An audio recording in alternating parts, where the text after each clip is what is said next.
Bienvenue sur la chaîne où nous vous révélons les vérités cachées sur les icônes du cinéma. Plongez avec nous dans les secrets des icônes de Hollywood pour plonger dans l'histoire extraordinaire d'Elvis Presley et de Priscilla Presley, un couple dont la romance a captivé le monde entier. Leur relation, marquée par une passion intense, des défis personnels et une pression médiatique constante, est une fenêtre ouverte sur l'envers du décor d'Hollywood, là où le glamour côtoie les luttes intimes, les sacrifices et les moments de vulnérabilité.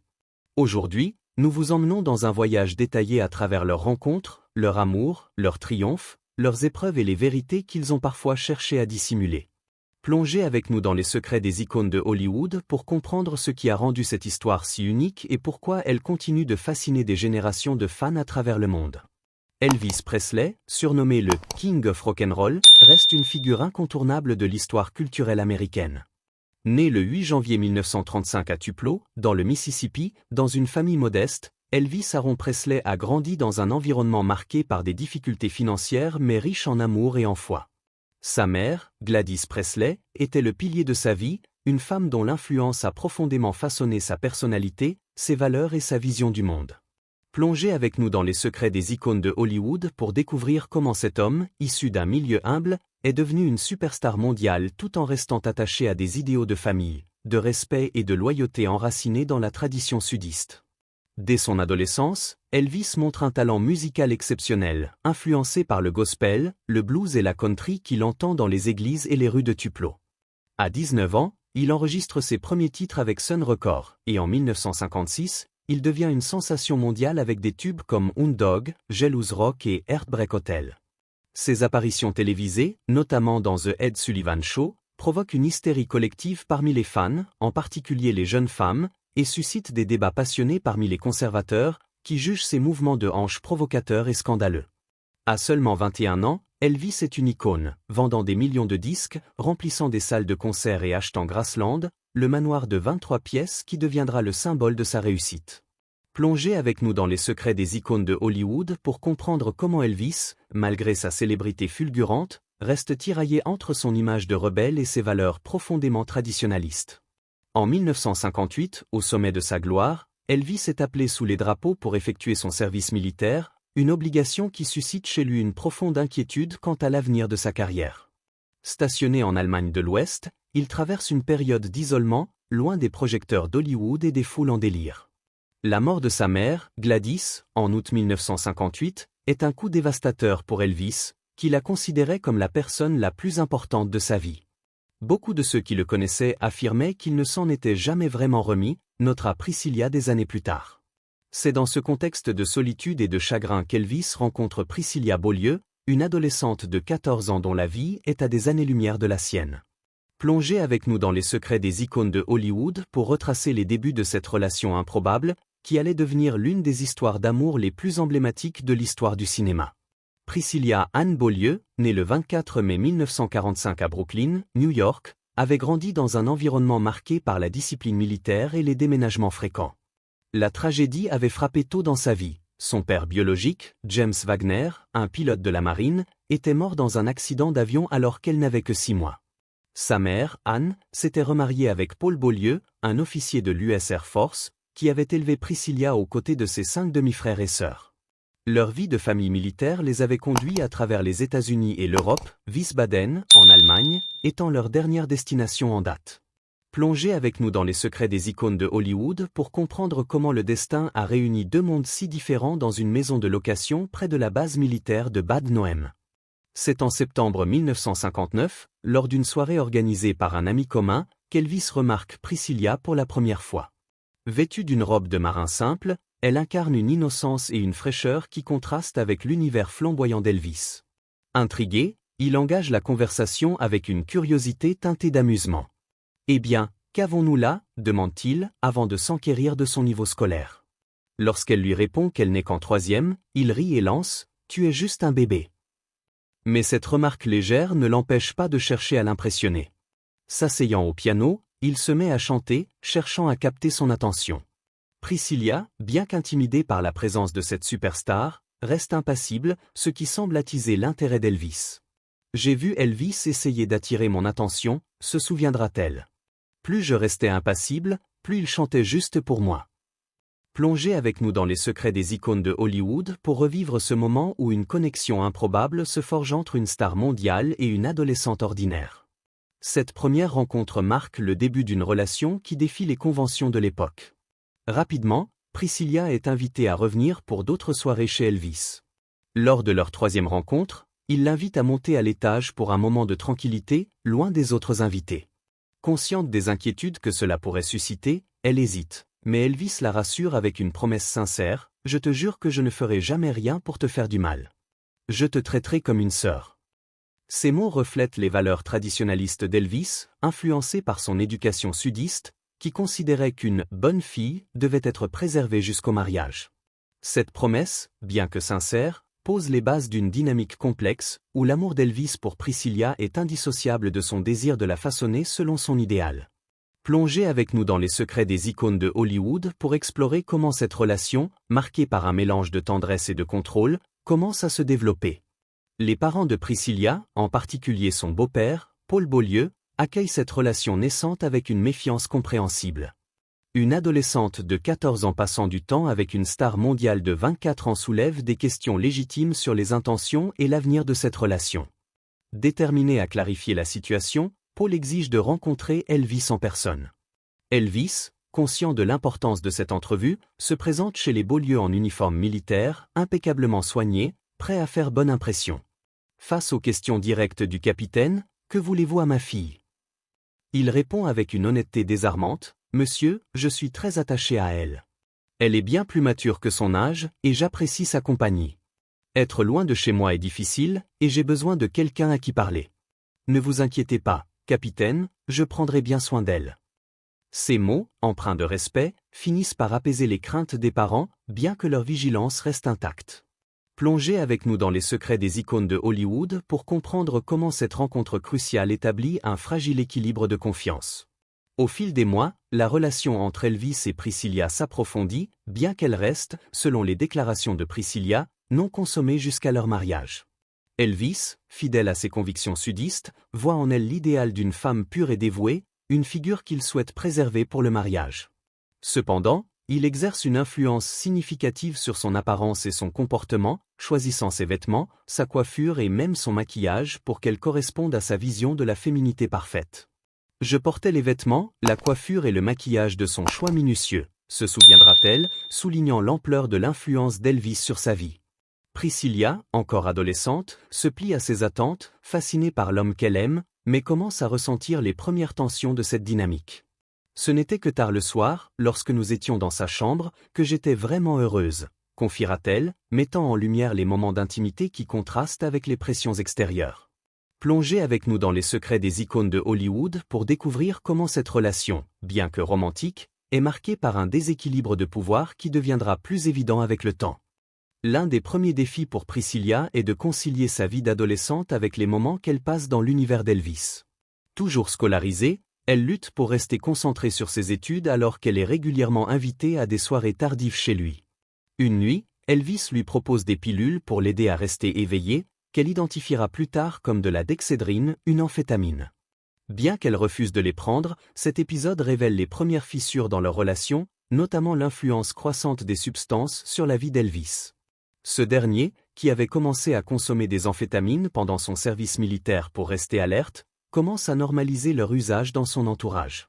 Cet incident, bien que mineur à l'époque, est un signe avant-coureur des problèmes qui émergeront plus tard dans leur relation. Plongez avec nous dans les secrets des icônes de Hollywood pour explorer comment ces moments, souvent éclipsés par le glamour de la célébrité, annoncent les défis à venir dans leur histoire. Lorsque Elvis retourne aux États-Unis en mars 1960, après la fin de son service militaire, Priscilla se retrouve plongée dans une attente douloureuse. Pendant des semaines, parfois des mois, elle n'a aucune nouvelle de lui, apprenant par les tabloïds qu'il fréquente d'autres femmes, dont la chanteuse et actrice Nancy Sinatra.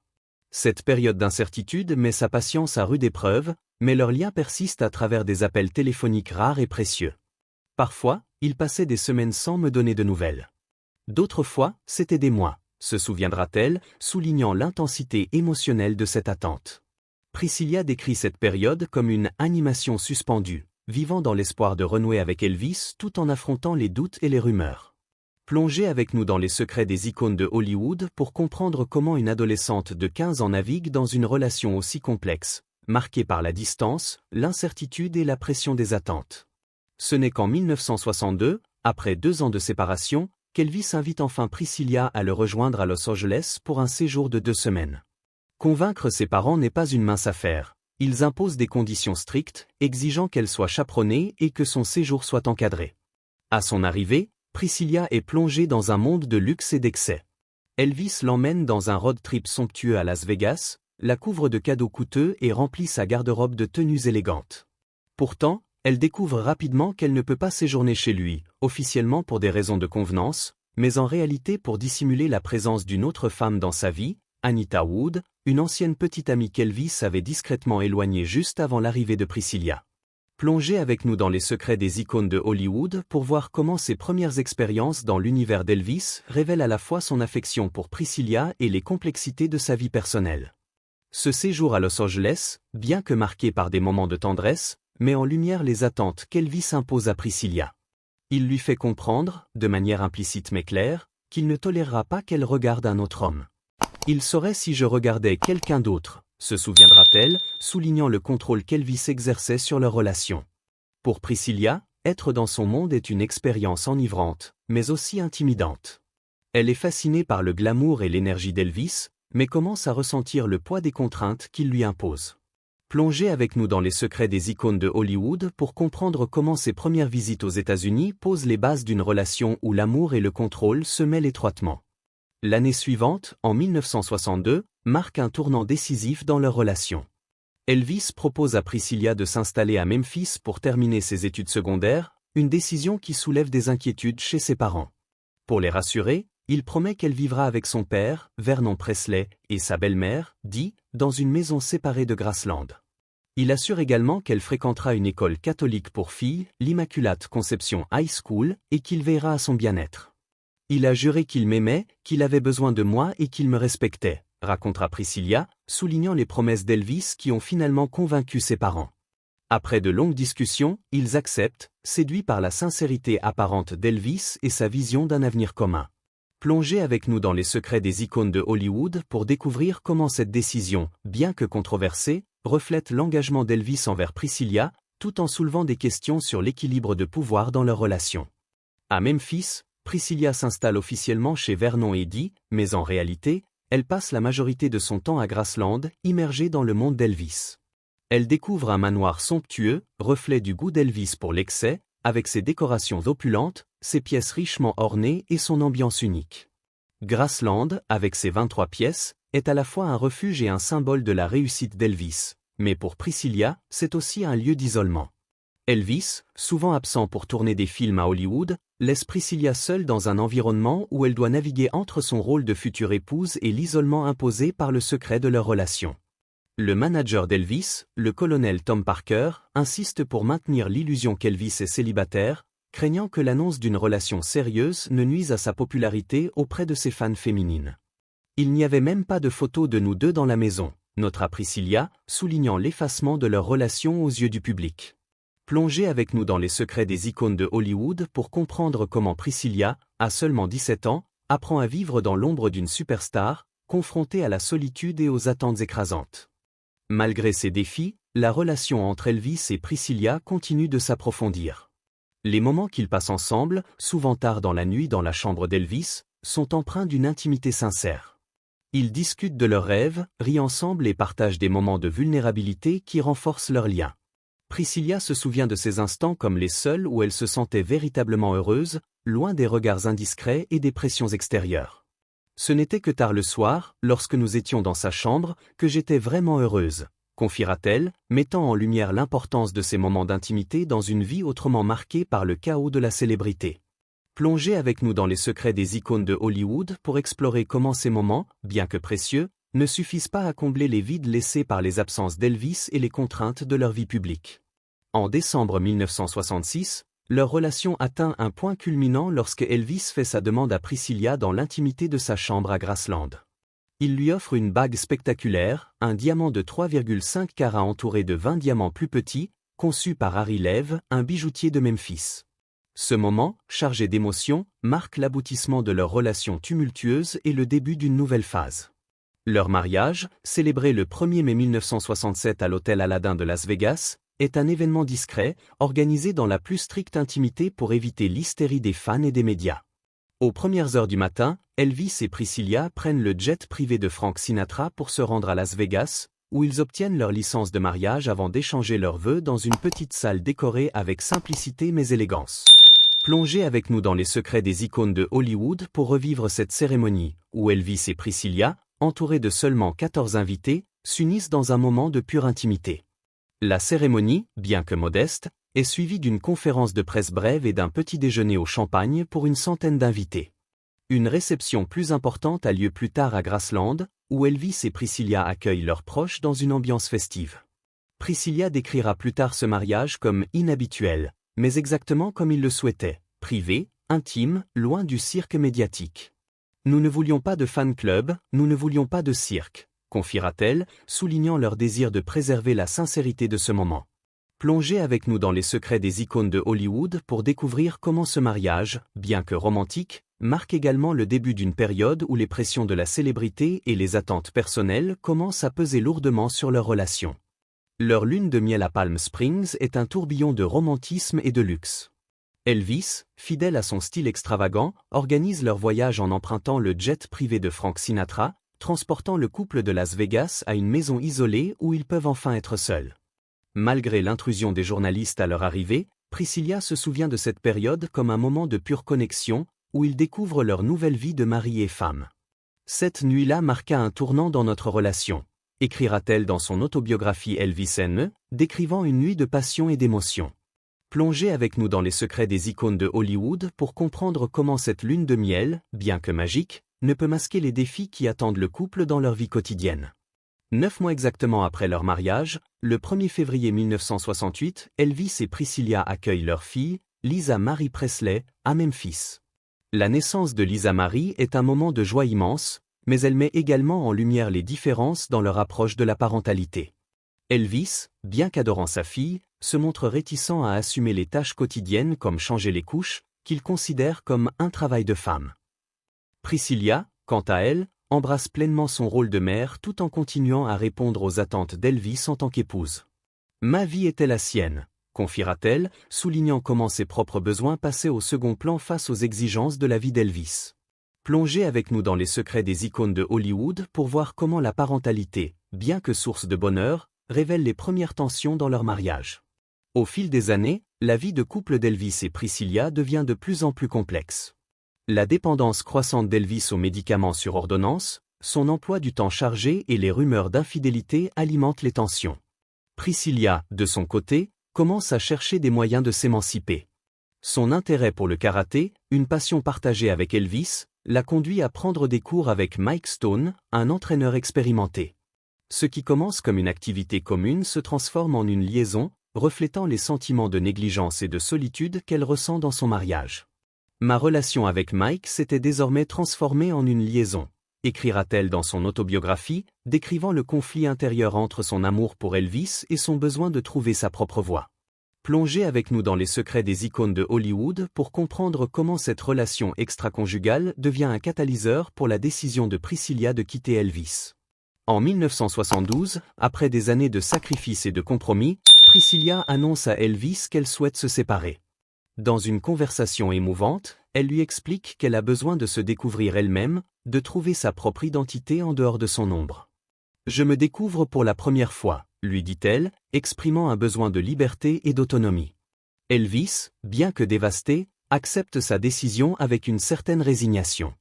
Leur divorce, finalisé en 1973, est remarquablement amicable. Ils quittent le tribunal main dans la main, déterminés à maintenir une relation cordiale pour le bien de leur fille, Lisa Marie.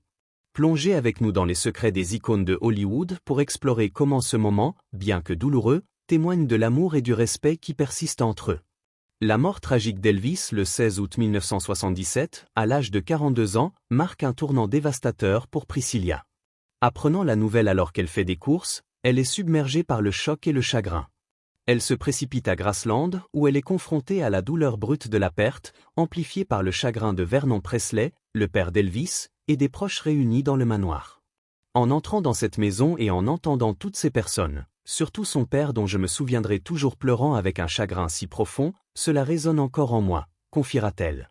Plongez avec nous dans les secrets des icônes de Hollywood pour revivre ce moment où Priscilla, confrontée à la disparition de l'homme qui a défini une grande partie de sa vie, doit trouver la force de continuer.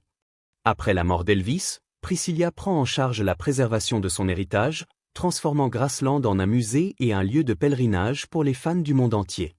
Elle devient co-exécutrice du domaine après le décès de Vernon en 1979, jouant un rôle crucial dans la gestion de l'héritage d'Elvis. Malgré les années, elle ne se remarie jamais, expliquant que personne ne pourrait jamais égaler Elvis dans son cœur. Personne ne pourrait jamais l'égaler, dira-t-elle lors d'une séance de questions-réponses en 2017, soulignant l'impact indélébile qu'Elvis a eu sur sa vie. Plongez avec nous dans les secrets des icônes de Hollywood pour découvrir comment Priscilla, à travers ses mémoires, ses interviews et son implication dans des projets comme le biopic Elvis de 2022, continue de partager son histoire avec authenticité et émotion. Le biopic Elvis, réalisé par Baz Luhrmann, a offert un nouvel éclairage sur leur relation, avec Austin Butler dans le rôle d'Elvis et Olivia de Jonge dans celui de Priscilla. Priscilla, qui a assisté à la première du film à Cannes et à Graceland, a été profondément impressionnée par la performance de Butler, louant sa capacité à capturer l'essence d'Elvis. Elle a également apprécié la manière dont de Jonge l'a dépeinte, soulignant sa sensibilité et sa force. « Je suis là en train de regarder ce film et je me dis, mon Dieu, j'aimerais tellement qu'il puisse voir ça, confiera-t-elle, exprimant la douleur douce amère de revoir leur histoire sur grand écran. Plongez avec nous dans les secrets des icônes de Hollywood pour comprendre comment ce film a permis à Priscilla de revisiter son passé tout en partageant sa vérité avec le monde. L'histoire d'Elvis et Priscilla est une saga captivante, mêlant amour, gloire, tragédie et résilience. Leur relation, bien qu'imparfaite, a marqué l'histoire du cinéma et de la musique, offrant un aperçu rare de l'homme derrière la légende et de la femme qui a partagé sa vie. Plongez avec nous dans les secrets des icônes de Hollywood pour réfléchir à cette histoire qui continue d'inspirer et de fasciner. Que pensez-vous de leur parcours? Partagez vos réflexions dans les commentaires et n'oubliez pas de vous abonner pour d'autres récits captivants sur les légendes d'Hollywood.